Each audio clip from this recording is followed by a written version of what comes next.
Hello guys and welcome back to the channel. Now guys, TikTok. So the clock is ticking now for Adams Oshiomole, of course, as you all know, as people continue to weigh against this short little man from all of the corners of the Nigerian space. Of course, his name in Edo State is now completely de rigueur, and his name within the Nigerian space is no better. So with that guys, I bring you this. 2023 presidency, stop visiting presidential villa to beg. PDP sends strong warning to Oshiomole. So that's the headline. 2023 presidency, stop visiting presidential villa to beg. And this is the PDP sending a strong warning to Adams Oshiomole. So now let's see now what GBT1, which is PDP, has to say to GBT2, which is APC, in this particular narrative. The People's Democratic Party PDP has cancelled Adams Oshiomole, national chairman of the All Progressive Congress APC, to stop pushing the party's third-term discourse in the public space. PDP warned Oshiomole to desist from going to the presidential villa to push the impossible, as such will not save him from the axe of suspension dangling over his political head or his inescapable prosecution over allegations of corruption and mismanagement of Edo State resources whilst he was governor of that state. A statement by PDP spokesman Kola Ologbodinyo said such mission to the villa, like the one Oshiomole made today, will also not save the APC from fizzling before 2023, as even alluded by President Muhammadu Buhari in his apprehensions about the gloomy future of the APC. The statement reads, Mr. Oshiomole should therefore stop sounding like a broken brass in his attempt to launder a failed merchandise. Of course, Nigerians need not be reminded of the exit date of an administration that has caused them so much pain, abuse of our law, trampled on their rights, and undermined our electoral process. It would interest Oshiomole to note that, if anything, Nigerians are already counting the days for May 29, 2023, when the APC and the Buhari administration will be consigned to the dustbin of history. Oshiomole should therefore accept the fact that Nigerians have moved ahead towards 2023 and that the APC is not in their equation. So this is now this person speaking directly now to Adams Oshiomole. Adams Oshiomole, of course, and by the way, Adams Oshiomole is not alone in this narrative.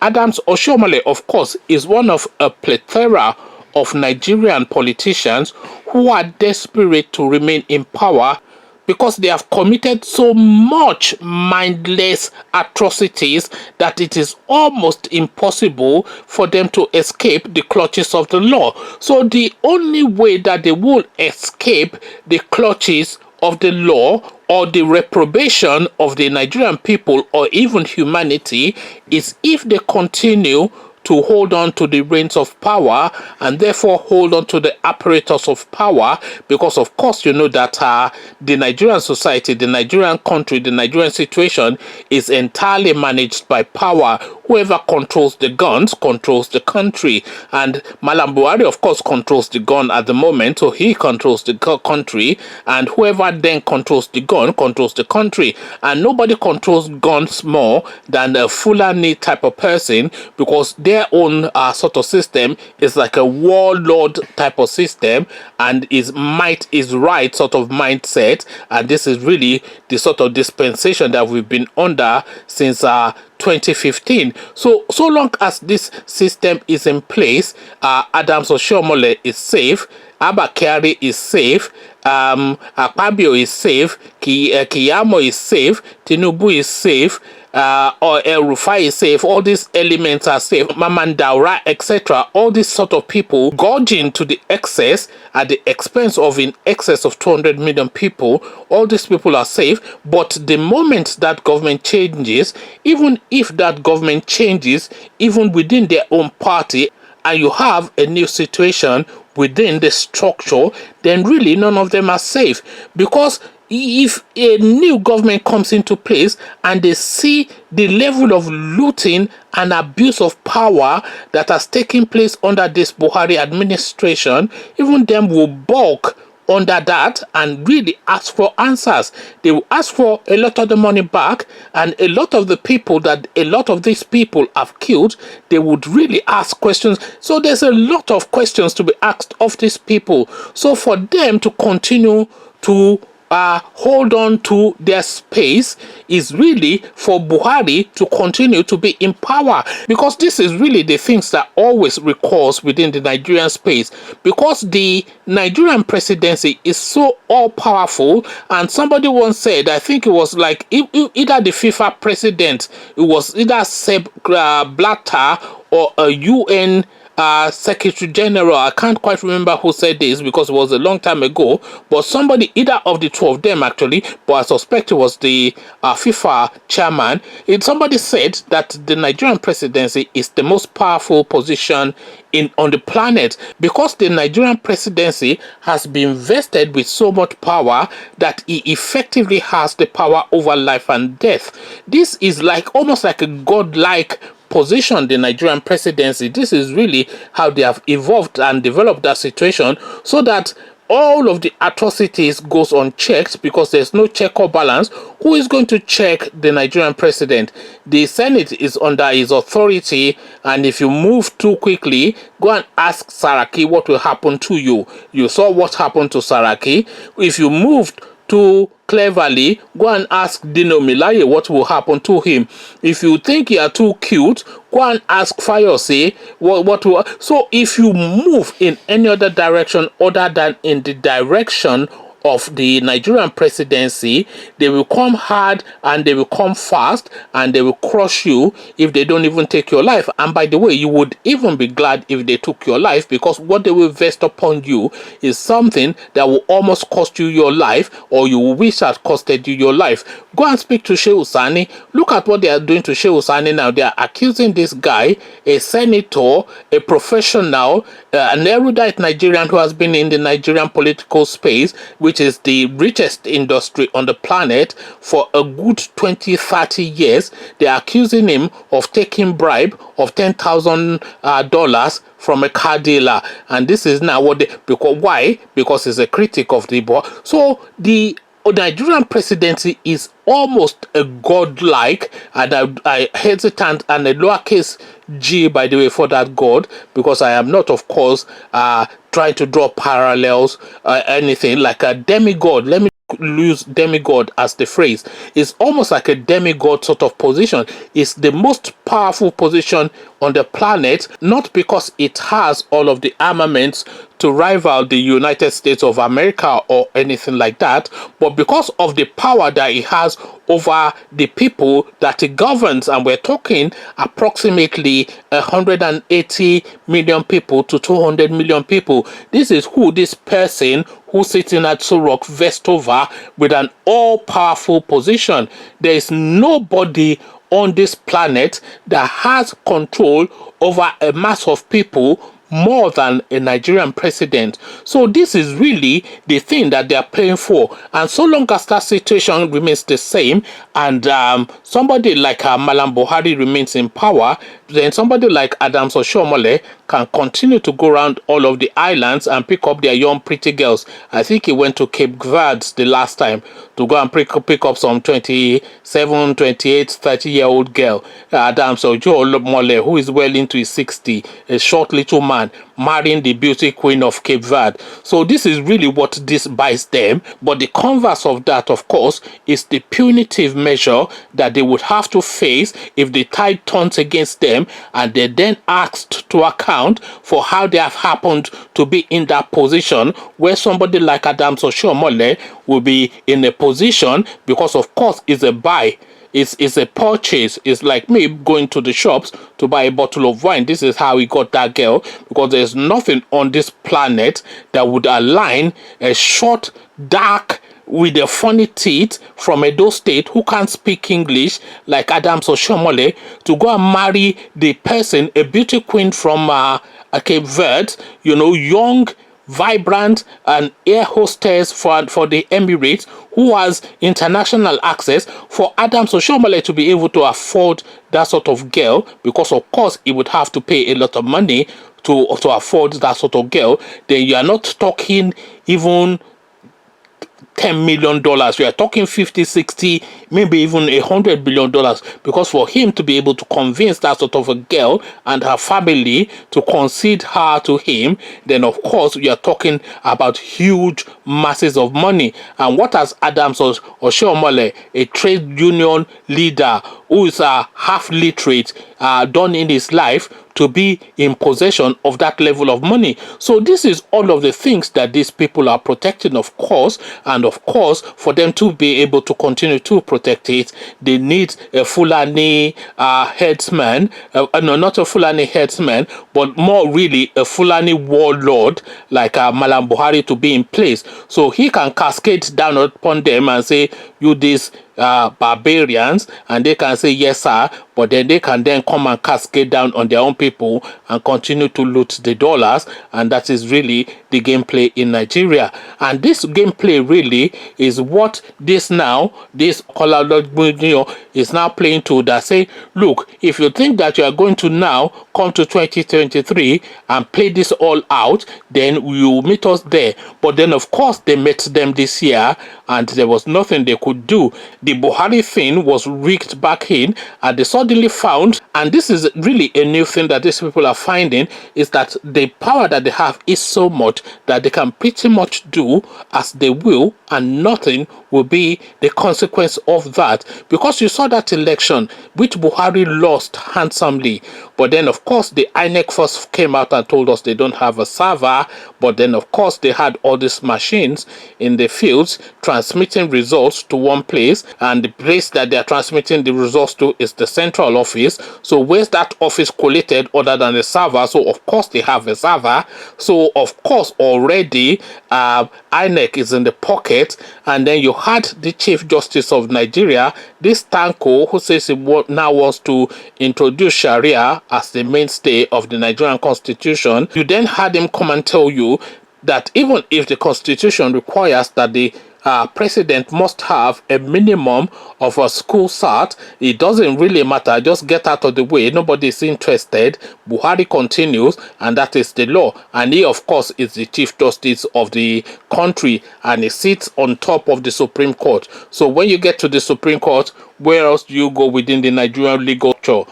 Nowhere. So they've got that part down. And then of course the Inspector General of Police is who? A loyalist. Yusuf Bichi of the DSS is who?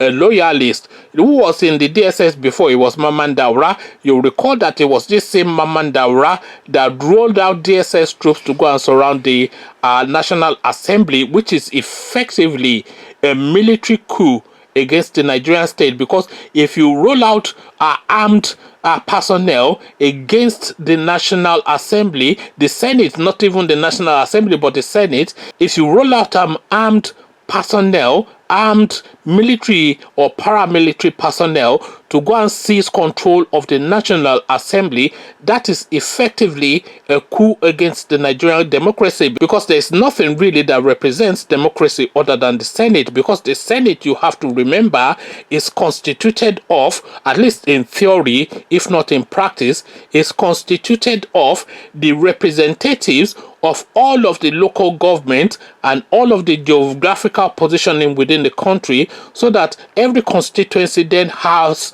their voice within that space to speak on behalf of their needs and advocate for their wants. So the country, Nigeria, is effectively the Senate. Because my own local government in Oyo State, where I come from, we have a representative in the Senate. Your own local government in Abakaliki or Kirikiri, wherever it is that you come from, you have a representative in the Senate. Your local constituency in Borno, wherever you come from, you have a representative in the Senate. So that representative that we all individually have in the Senate is to advocate for the interest of our geographical space. So there's nothing that represents the Nigerian entity entity more than that Senate. And what did this Mamandara do? He rolled out a bunch of our DSS people to go and seize control of that Senate because he feared that they will move against Malam Buhari. So now, if that is not a coup and an act against the Nigerian sovereign state and treasonable felony, then I don't know what is. But then, of course, we don't know what is treasonable felony within the Nigerian space. Treasonable felony within the Nigerian space is pointing out that Mala Buhari is a dunce and he has an analog brain, as Sowore did, much to his chagrin in the electoral process. So insulting the president is a treasonable felony in the Nigerian state, but rolling out troops to go and seize control of the Senate is not treasonable felony within the Nigerian space. So you now see the structure, and you now see now why Adams Oshiomole is hell-bent on having a Buhari third term. But of course, we are already moving against that off the bat. But however we move, what impact will that have? Because our movement now in the public space, and we're really using shame and international pressure to pressure these people. But what these people have is that understanding that I've already described. They have effectively absolute power. They have the Chief Justice of Nigeria, who would say according to the line.